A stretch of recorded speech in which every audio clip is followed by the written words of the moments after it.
vamos a escuchar unos 3 minutos, un video, hermanos, para que escuchemos y reflexionemos.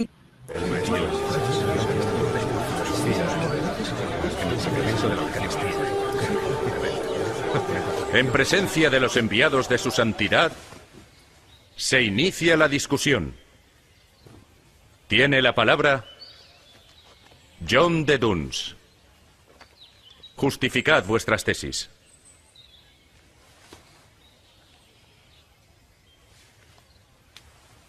Nuestra Madre la Virgen María siempre ha estado libre de pecado desde el momento de su concepción. Pero no habría sido así si no hubiera sido preservada del pecado original.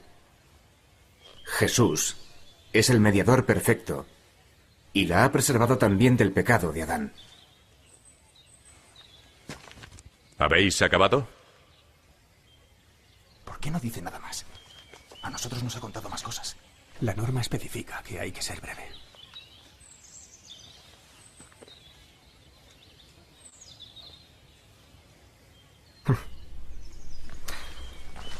Pensaba que el hermano John sabría exponer más argumentos.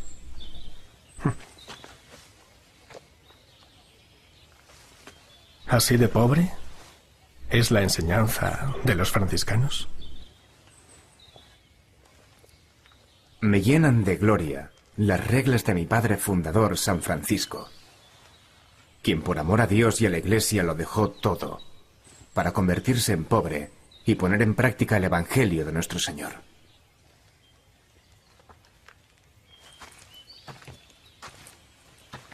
Deberías dar más argumentos. Me parece necesario en esta situación. Padre, si usted me lo ordena, continuaré. Entonces continuemos. Pero ciñámonos al argumento, por favor. Sin ofender a nadie. Existen 3 modos de demostrar que María estuvo libre del pecado original. Primero, ya que Dios es omnipotente, debe no solo poder sanar los pecados, sino también prevenirlos. Si solo los sanase, por ejemplo, perdonándolos, no obraría de un modo perfecto. Lo debería hacer de manera que al menos un hijo de Adán naciera sin culpa. Por ello, preservó a María. Segundo, Jesús, siendo el perfecto mediador, merece la absolución de los pecados de aquellos a quienes perdona. Por ello, el pecado original supone una pena más grande que la de no poder ver a Dios en el paraíso, ya que entre las penas de las criaturas inteligentes, la más grande es el pecado. Por ello, si Cristo fue un reconciliador perfecto, debió actuar de forma que al menos una persona fuera preservada del pecado original. Tercero, la persona perdonada nunca podrá estar cerca de Jesús si no recibe de él el bien supremo que le puede dar, y con Cristo se puede obtener la inocencia, o bien la preservación de la culpa, la contraída o por contraer. Nadie tendría a Cristo como sumo mediador si no hubiese preservado al menos a uno del pecado original.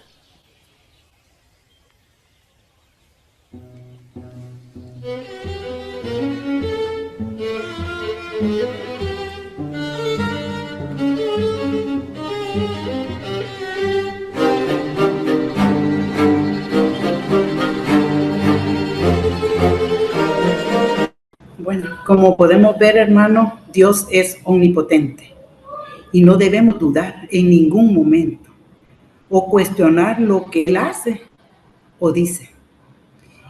Ella fue escogida por Dios y preservada de toda mancha por gracia especial del Espíritu Santo, su esposo.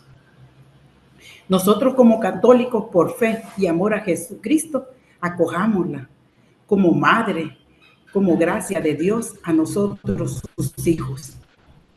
Bueno, hermanos, esta noche vamos a hablar sobre la Santísima Virgen María, Madre. Vamos a hablar un poquito de la clase anterior, no sé si recuerdan, el hermano habló sobre los dogmas de fe de nuestra Iglesia Católica. Habló que es un dogma.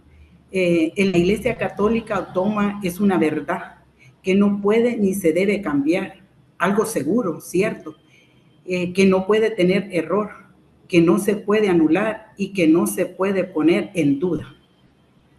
También habló un poquito sobre los casos de dogma por fe, que es necesario que haya sido revelado primero por Dios y que la Iglesia así lo declare. También habló de la Iglesia Católica, la proclama de la existencia de los 44 principales dogmas que estaban divididos en 8 categorías diferentes, y él explicó cada una de las categorías. Bueno, ahora vamos a empezar con la clase del día de hoy. En esta clase hablaremos sobre la Santísima Virgen María, nuestra Madre, quién era y los dogmas marianos y algunas apariciones de la Virgen. No se trata de una exhortación al ser devotos de la Virgen, sino de una verdadera lección de historia. Ha significado algo la Virgen María en el desarrollo de la vida de la Iglesia. Y en estos 3 siglos últimos vamos a ver algo. La era de María. Así llamó proféticamente San Luis Alfonso María en 1573 y en 1716, a los tiempos que se avecinaban, y no se equivocó. Vendrían grandes santos, empezando por él mismo, que sería devoto de la Virgen. Se fundarían congregaciones apostólicas meritísimas en nombre expreso de la Virgen. Acontecieron apariciones de María nunca antes vistas. El magisterio de la Iglesia declara dogma de fe algunos privilegios de la Virgen. Expondría en su concilio la doctrina mariana de modo magisterial, desarrollada por los teólogos de manera profunda. Todo ello haría viviría en la Iglesia el amor de María, con características tales como nunca antes se habían conocido, aunque desde su principio la Iglesia había venerado tiernamente a nuestra Madre Santísima. Voy a leerle a algunos santos devotos de la Virgen María. Casi la mayoría de los santos, todos fueron devotos de la Virgen María. Voy a mencionar algunos devotos de verdad, porque la verdadera devoción consiste en la imitación de María. Decía Madre Teresa de Calcuta, que casi todos creo que han escuchado de ella. La grandeza de María reside en la humildad. Jesús, quien vivió en estrechísimo contacto con ella, parecía querer que nosotros aprendiéramos de él y de ella una lección solamente: ser mansos y humildes de corazón. Mansos y humildes de corazón, linda. También Santiano Colbe decía: nunca tengas miedo de amar demasiado a la Virgen. Jamás podrás amarla más que Jesús. San José María Escriba decía: antes solo no podías, ahora y con ella, qué fácil. Y así es más fácil con María, porque ella nos lleva en el camino perfecto a las manos de nuestro Señor Jesucristo. También habla San Luis Griñón: nunca se honra tanto a Jesucristo como cuando se honra a la Santísima Virgen. Efectivamente, Si se la honran, es para honrar más perfectamente a Jesucristo. Padre Pío, cuando estás ante una imagen de la Virgen, hay que decir: te saludo, María. Saluda a Jesús de mi parte. Lindo, ¿verdad? La salvación del mundo comenzó por medio de nuestra Madre Santísima y por medio de ella irse. Dios quiere, pues, revelar y manifestar en estos últimos tiempos. ¿Por qué? Porque ella se ocultó en este mundo y se colocó más bajo que el polvo por su profunda humildad. Porque ella es la obra maestra de las manos de Dios. Porque ella es la aurora que precede y anuncia el sol de justicia, Jesucristo. Porque ella es el camino por donde vino Jesús a nosotros la primera vez. Y lo será también cuando venga la segunda vez, porque Él tiene que venir la segunda vez, aunque de modo diferente. María, ¿quién es María? María era humilde y pura, que era decidida y valiente para enfrentar la vida, que era capaz de callar cuando no entendía y de reflexionar y meditar, que se preocupaba de las demás y que era servicial y caritativa, que tenía fortaleza moral y que era franca. Es el modelo perfecto en que cada uno de nosotros, los católicos, tenemos que seguir. Tenemos que imitar esa humildad.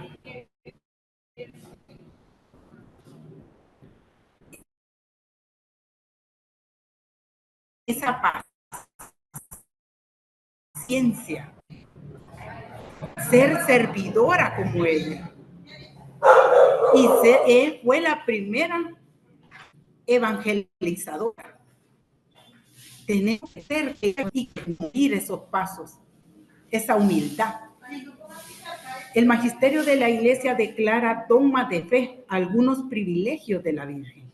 Presenta el auxilio de la doctrina mariana de modo magistral. Desarrollo por teólogos de manera pura haría que se viera en la Iglesia el amor de ella. Características tales como nunca antes se habían conocido. Vamos a hablar de la Virgen María y los dogmas marianos. Muchos de los que hoy confirmamos sobre la Virgen María, es decir, verdades de la fe, que son indiscutibles y que forman parte de lo que podemos vivir y celebrar nuestra fe. Durante la historia de la Iglesia se han diferenciado y decretado 4 dogmas marianos. El primero es la Inmaculada Concepción de María. El segundo, la virginidad perpetua de María. Tercero, la Asunción de la Virgen María. Y cuarto, la maternidad divina de María. Vamos a hablar un poquito de cada uno. La Inmaculada Concepción de María. La concepción es el momento en el que comienza la vida humana.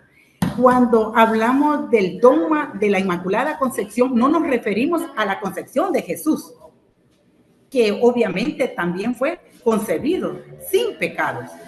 El dogma declara que María, la bienaventurada Virgen María, fue preservada, inmune de toda mancha del pecado original en el primer instante de su concepción, por singular gracia y privilegio de Dios omnipotente y los méritos de Jesús Salvador.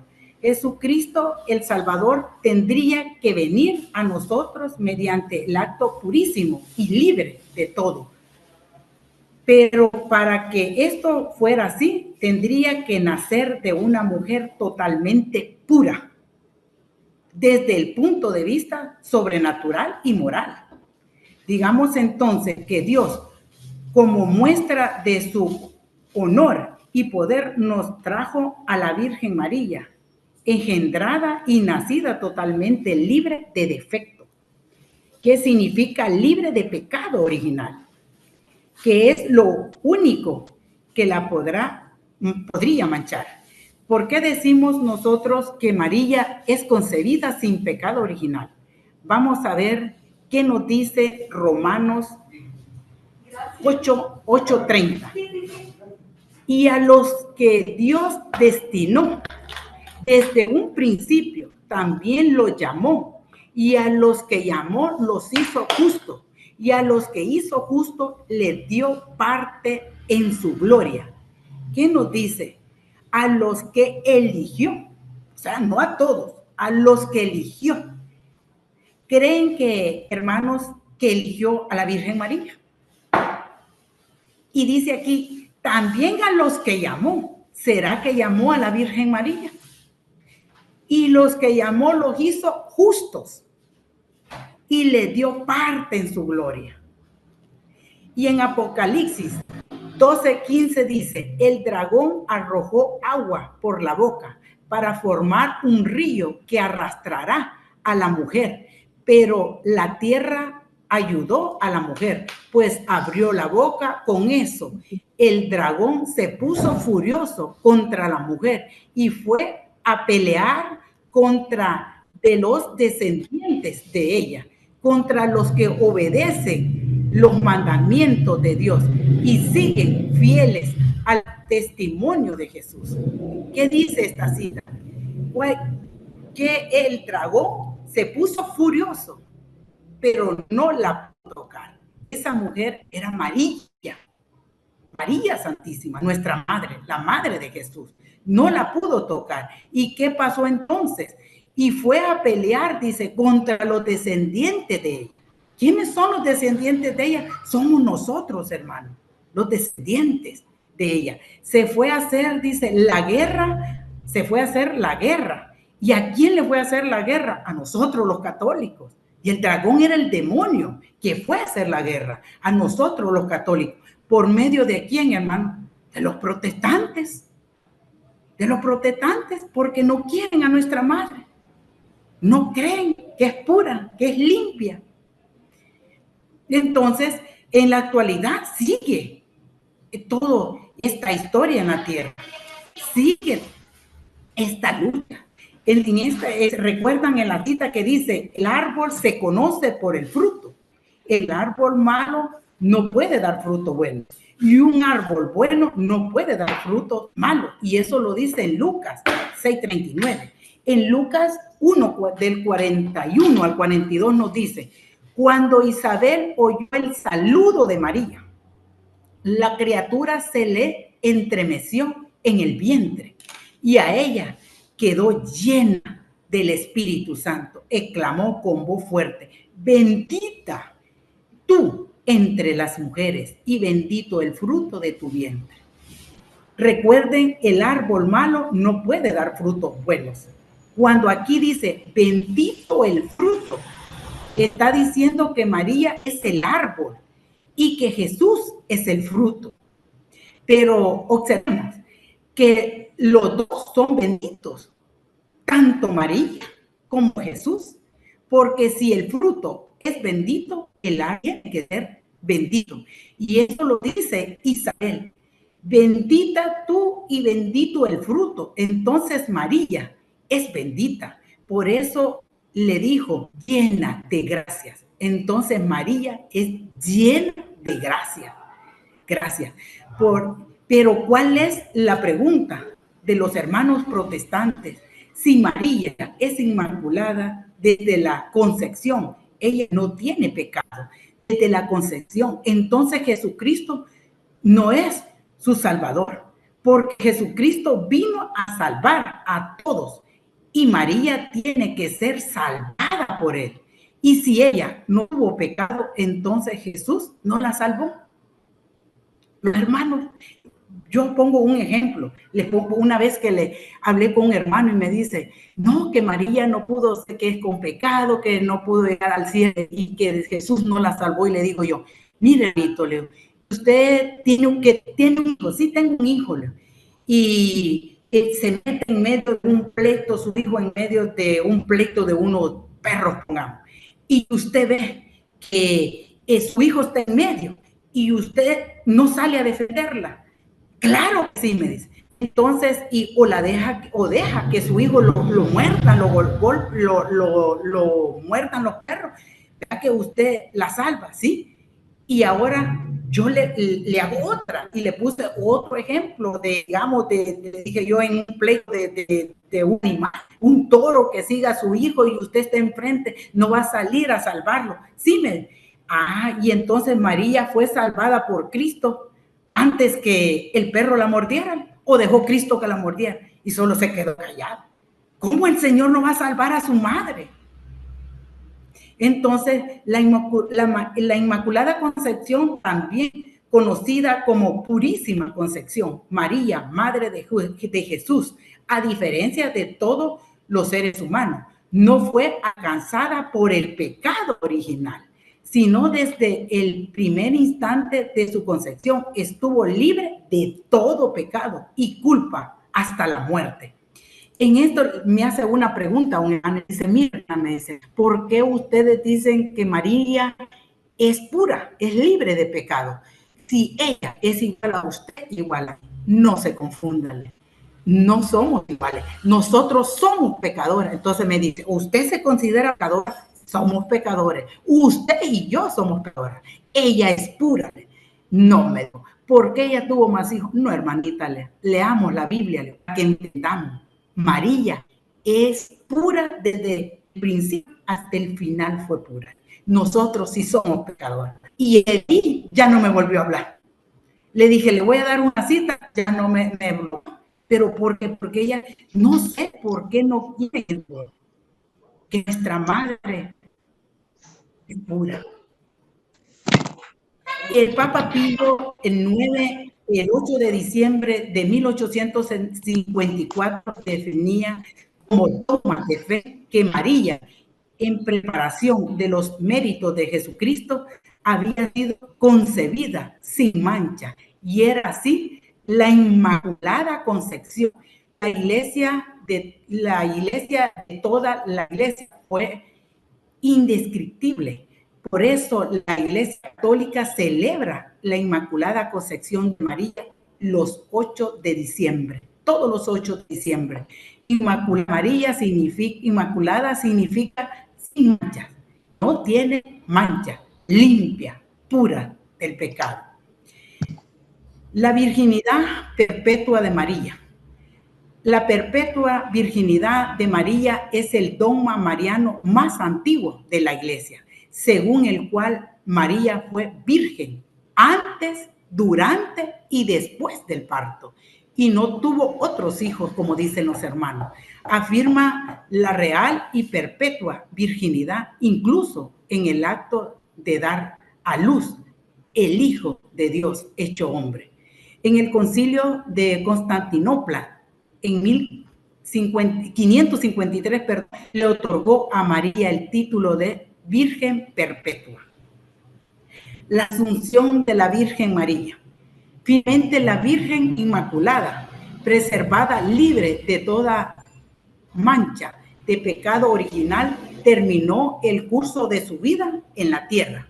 Fue asunta en cuerpo y alma a la gloria del cielo y elevada al trono por el Señor como reina del universo, para ser conformada más plenamente a su Hijo. Y esto está en el Catecismo de la Iglesia Católica, en el numeral 966. Este dogma fue proclamado por el Papa Pío XII el 1 de noviembre de 1950 y como solemnidad el día 15 de agosto por su celebración en el calendario litúrgico. En muchos países este día es feriado y para todos nosotros es fiesta de precepto, es decir, asistir a la Eucaristía este día es obligación para cada uno de los católicos. ¿Por qué decimos Asunción de María y no Ascensión? Que ahí hay como una pequeña confusión, tal vez también con algunos católicos y con nuestros hermanos separados. Como cuando hablamos de Jesús, el misterio de la Asunción consiste, María es elevada por los ángeles, no por sus propios medios. Jesús, en cambio, sube a los cielos por sus propios medios. Pues es Dios. Porque entonces ellos preguntan, ¿cuál es la diferencia de la ascensión del Señor y asunción de María? Jesucristo subió al cielo solo, asciende, sube por su propia cuenta. La Virgen María, no, ella es asunta al cielo. A ella la llevaron, hablamos en los misterios gloriosos. Todos los hermanitos que hacen el Santo Rosario lo encontramos en el misterio glorioso.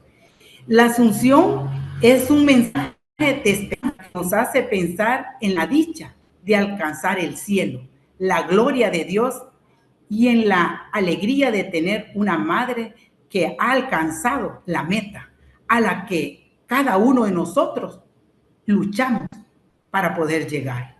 María es una obra maravillosa de Dios, concebida sin pecado original. El cuerpo de María estuvo siempre libre de pecado. Era totalmente pura. Su alma nunca se corrompió.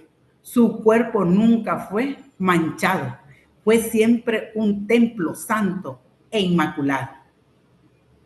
La fiesta de la Asunción es la fiesta de María, la más solemne de las fiestas que la Iglesia celebra en su honor. Ese día se festeja todo el misterio de su vida. En San Lucas 1:48 dice, porque el Todopoderoso ha hecho en mí grandes cosas. Vamos a hablar un poco de María. Los protestantes dicen, ¿dónde dice claro que María fue llevada al cielo en la Biblia? Ellos sí creen que Elías fue llevado al cielo, como Enoc fue llevado al cielo, y como un cuerpo mortal es transformado en un cuerpo glorioso, en un abrir y cerrar de ojos, y puede ir al cielo tranquilo. Los hermanos separados dicen, ¿cómo María va a ser llevada al cielo en cuerpo y alma? Vamos a ver las promesas de Jesucristo. Jesucristo hizo una promesa que será cumplida, porque las promesas Jesús las cumple. Y yo lo creo. ¿Será que la cumple en cada una de las personas que lo seguimos? Menos en su madre. Pues vamos a leer qué nos dice San Juan 14 del 1 al 4. No se angustien ustedes, crean en Dios y crean también en mí.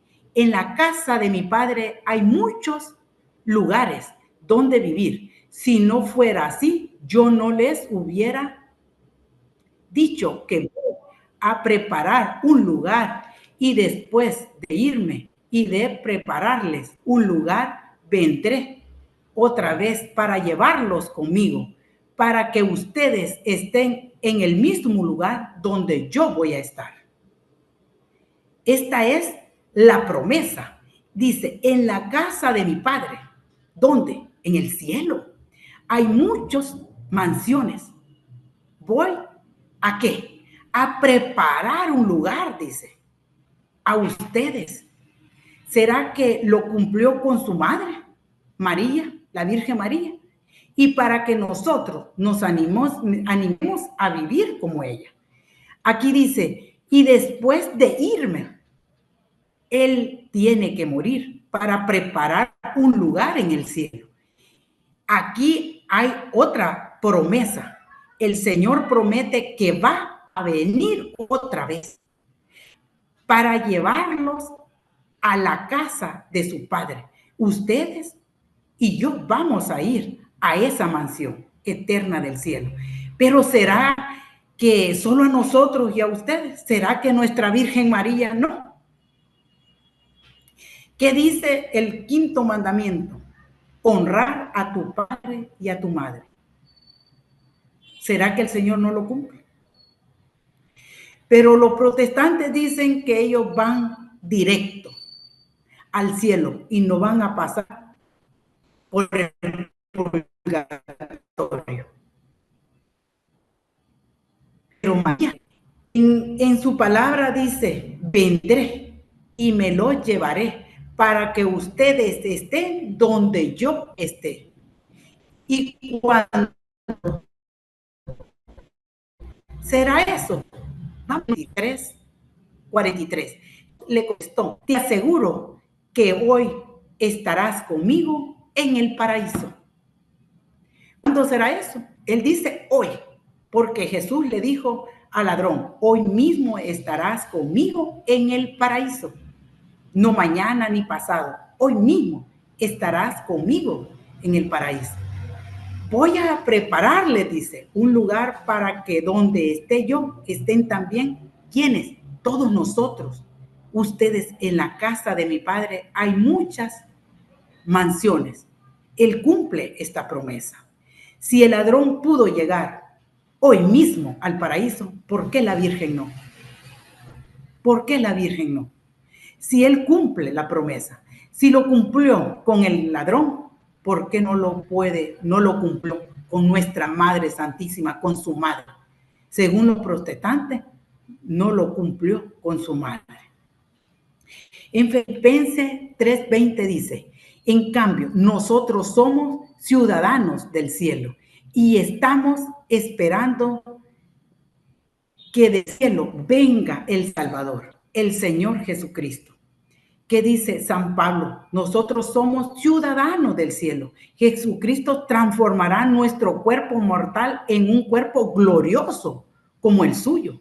Si lo hace con ustedes y si lo hace conmigo, ¿será que no lo hizo con la Virgen María? ¿Cómo subirá María al cielo en cuerpo y alma? Eso es imposible, dicen los protestantes, porque no sé por qué ellos no pueden entender. Según la Biblia, Él transformará un cuerpo corruptible a un cuerpo incorruptible, glorioso. Lo hizo en la primera cristiana, la Virgen María. Pero como creer que María fue llevada en cuerpo y alma al cielo, antes que la Virgen María, Dios quiso llevar a dos personas en cuerpo y alma al cielo. Vamos a ver quiénes son esas dos personas que Jesús llevó en cuerpo y alma. Vamos a leer Segunda de Reyes 2:11. Y mientras ellos iban caminando y hablando, de pronto apareció un carro de fuego, con caballos también de fuego, que se paró. Y Elías subió al cielo en un torbellino. ¿Cómo fue llevado al cielo en cuerpo y alma Elías? Dice, Eliseo iba hablando con ellos. ¿Qué pasó? Elías subió, ¿a dónde? Al cielo. Y el protestante dice que nadie puede ir al cielo. Pero aquí dice que Elías subió al cielo en cuerpo y alma. Y Elías subió al cielo en cuerpo y alma. Y la Virgen María no puede ser. Vamos a ver ahora qué nos dice Hebreo. Ya sabemos que Elías subió al cielo en cuerpo y alma. Ahora vamos a ver qué nos dice Hebreo 11:6. Y por su fe, Enoc fue llevado en vida para que no muriera y ya no lo encontraran, porque Dios se lo había llevado. Y la escritura dice que antes de ser llevado, Enoc había agradado a Dios. Otra persona que subió al cielo en cuerpo y alma, Enoc. ¿Qué dice Primera de Corintios 15, 50 al 51? Quiero decirles, hermanos, que lo puramente material no puede tener parte en el reino de Dios y que lo corruptible no puede tener parte en lo incorruptible. Pero quiero que conozca el destino, el designio secreto de Dios. Los hermanos leen hasta ahí, los separados, pero ellos no leen lo que sigue. Pero quiero que conozcan el designio secreto de Dios. No todos moriremos, pero todos seremos transformados en un abrir y cerrar de ojos cuando suene el último toque de trompeta, porque sonarán la trompeta y los muertos serán resucitados para no volver a morir. Dice en un momento, en un abrir y cerrar de ojos. ¿Quién está explicando? Aquí está la explicación. Cómo María fue asunta al cielo en cuerpo y alma. ¿Cuál es el misterio que sucedió en la asunción de la Virgen? Seremos transformados en un momento, en un abrir y cerrar de ojos. Eso pasó con María. ¿Cómo vamos a transformarlo? Dice aquí, en un abrir y cerrar de ojos. Así fue María. ¿Qué es lo que se transformó? El cuerpo mortal a un cuerpo inmortal como el de Cristo. Cuerpo correcto. Lo transformará en un cuerpo glorioso como el suyo, en un abrir y cerrar de ojos. ¿Qué es lo que no se puede, que no entienden? Romanos 8, 29 dice, a los que de antemano Dios habla, conocido el destino desde un principio, a ser como su Hijo, para que su Hijo fuera el primero entre muchos hermanos. En otra Biblia dice predestino. Entonces dice, a los que predestinó. Y ahí está predestinada la Virgen María. Ya estaba predestinada María a esto también. La llamó a la Virgen María, la justificó, y a los que justificó a la Virgen María, la glorificó. Ella fue llevada al cielo. Enoc fue llevado al cielo. Elías fue llevado al cielo.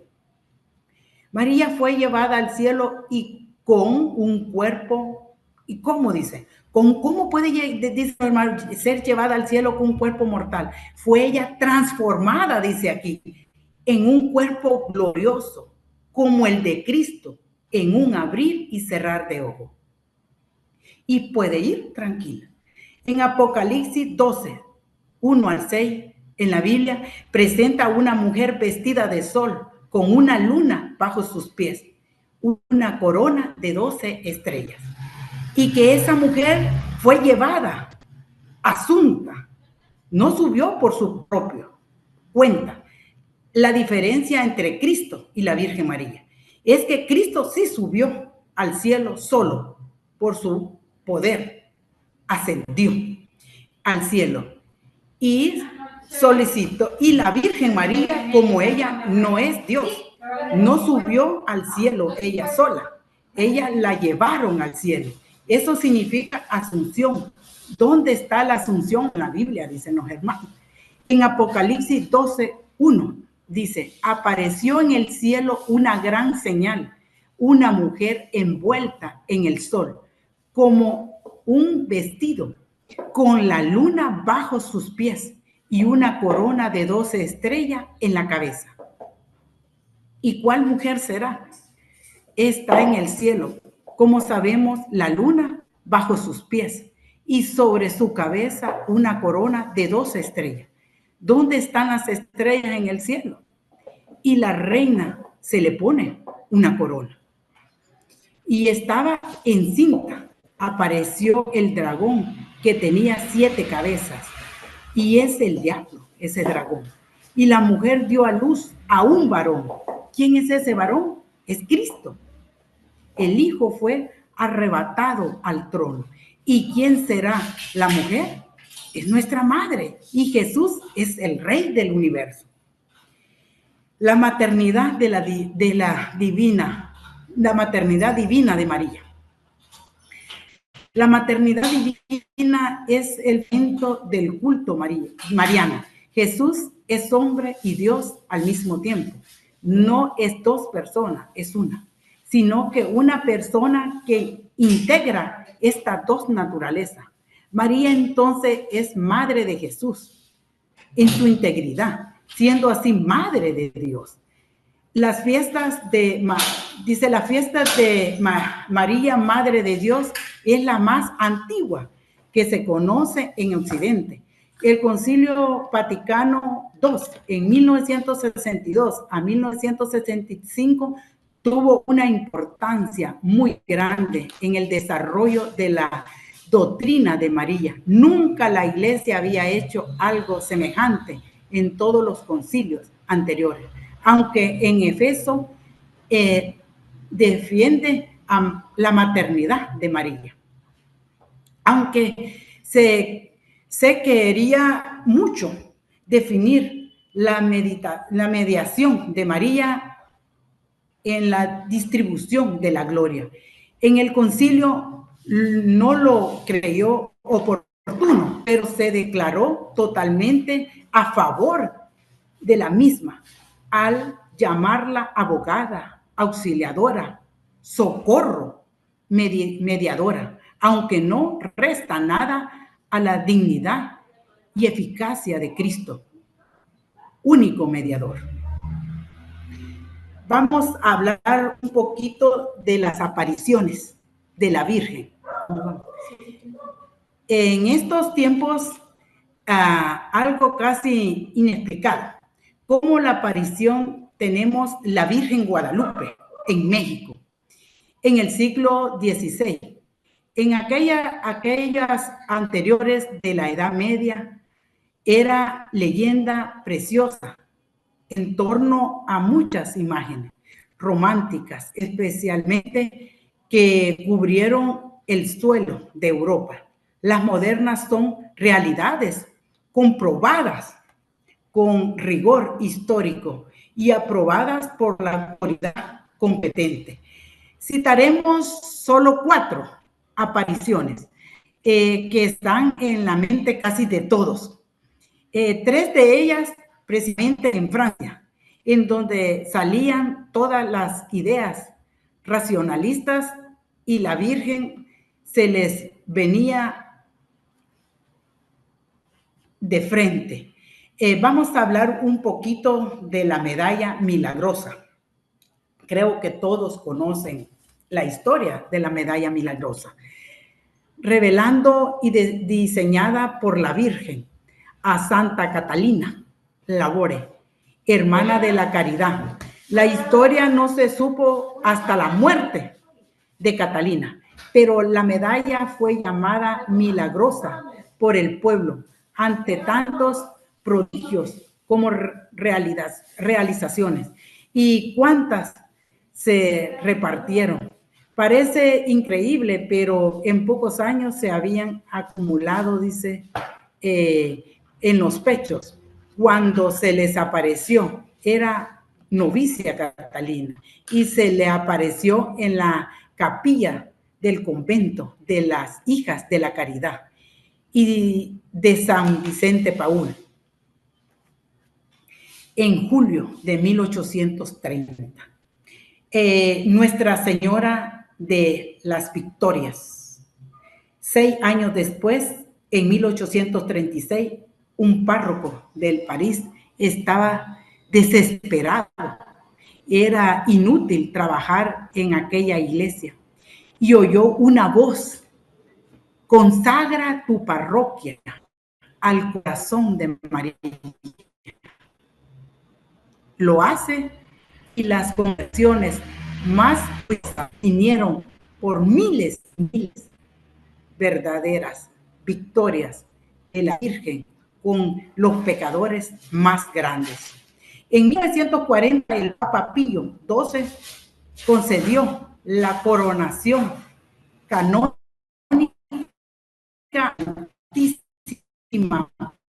María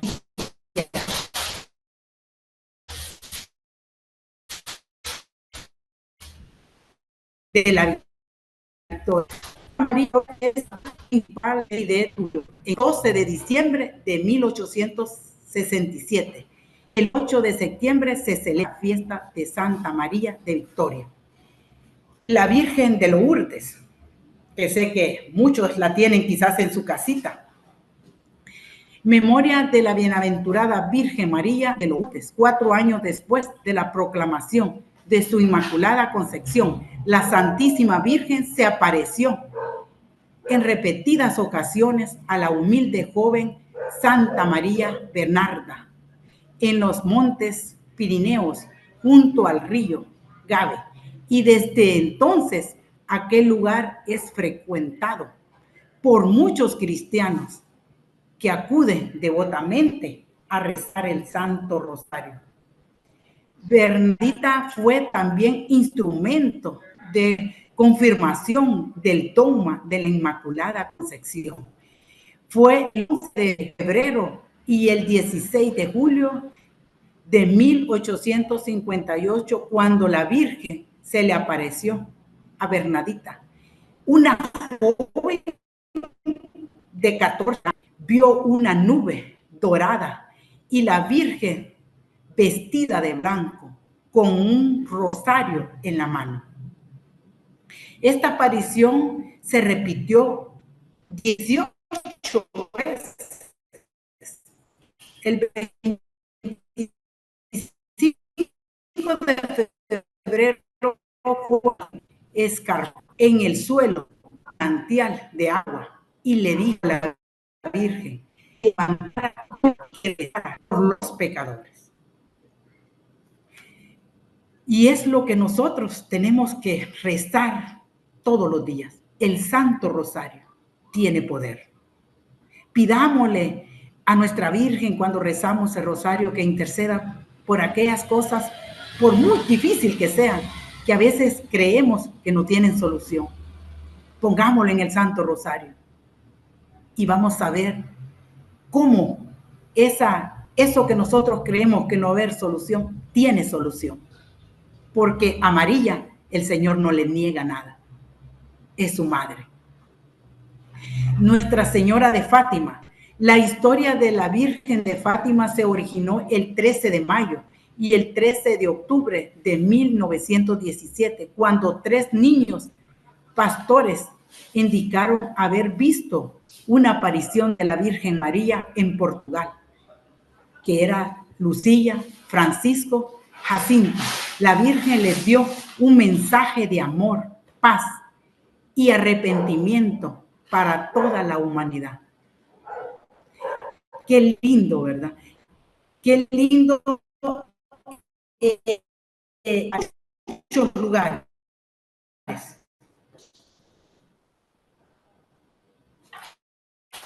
Hay un mensaje de amor. Un mensaje de paz a ella, para que nosotros vivamos.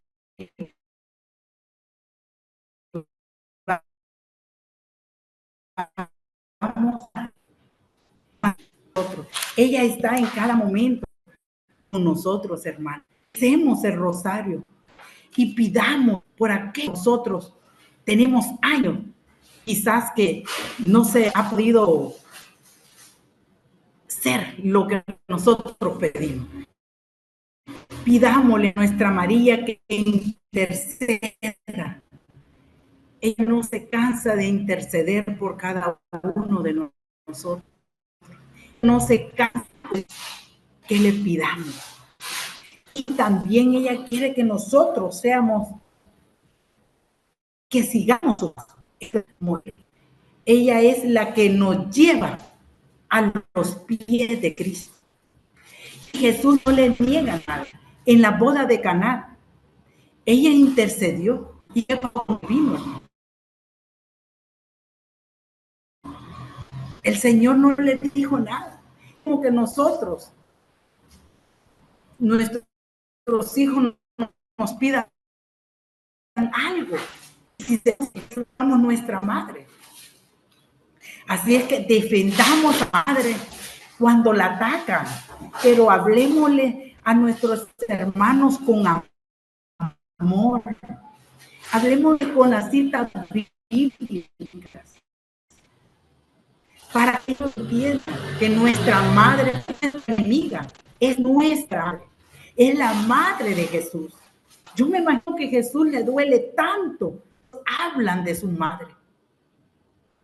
Porque lo mismo pasa con nosotros. Duele mi madre, que ahí está nuestra madre, está nuestro padre. En momentos de tribulación, en esos momentos de angustia, en esos momentos de desesperación,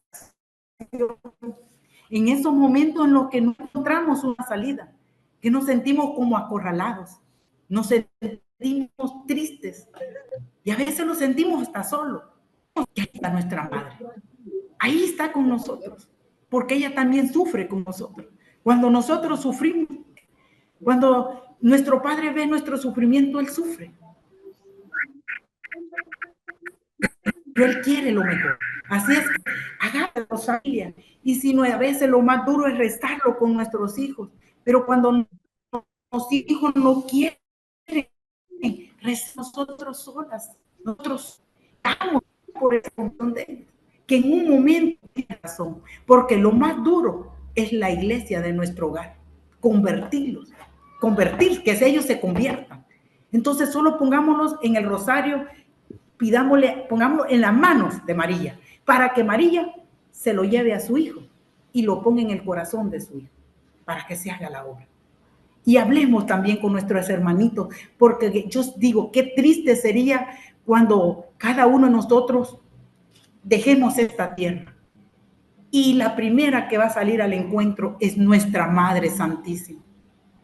Y qué duro si nosotros hemos hablado de ella o no creemos. Qué duro sería. Así es que oremos y recemos el rosario, hermanos. Así es que vamos a escuchar una pequeña alabanza de nuestra Madre y vamos a entregar este momento. No sé si el hermanito va a hablar algo o vamos a escuchar la alabanza.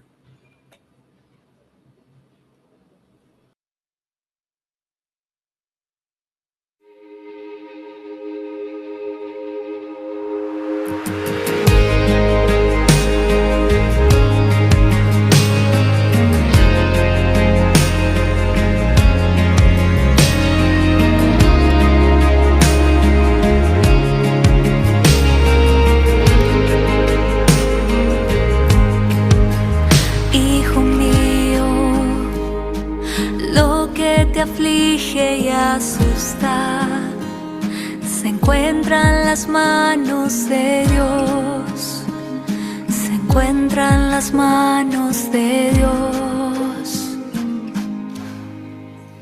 Hijo mío, no temas ninguna angustia, no se turbe tu corazón, no se turbe tu corazón. ¿Acaso no estoy yo aquí, que soy tu madre, bajo mi mano y en mi regazo te cuidaré? ¿Acaso no estoy yo aquí, que soy tu madre? Toma mi mano y hacia mi hijo te llevaré. Hijo mío, lo que te aflige y asusta se encuentra en las manos de Dios. Nada es imposible para nuestro Dios. Hijo mío, no temas ninguna angustia, no se turbe tu corazón, no se turbe tu corazón.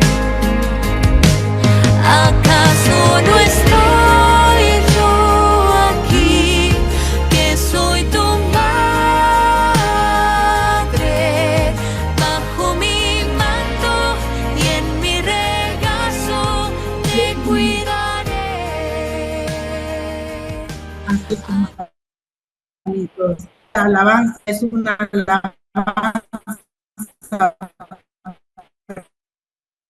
recibir tu madre. Cualquier cosa en las manos de ella es nuestra madre. Y quiero cerrar con una oración tan linda. Y dice, cerremos nuestros ojos. Oh María, Madre de Dios y Madre nuestra. Tan hermoso, tan puro, tan inmaculado, tan lleno de amor y humildad, para poder recibir a Jesucristo en el pan de la vida, como tú, amado, y servirle bajo el disfraz miserable de los más pobres, de los pobres. Amén. Padre nuestro que estás en los cielos, santificado sea tu nombre, como también nosotros hemos perdonado a los que los ofenden, y no nos dejes caer en tentación y líbranos de todo. A Cristo, en el nombre del Padre, del Hijo y del Espíritu Santo. Amén y amén.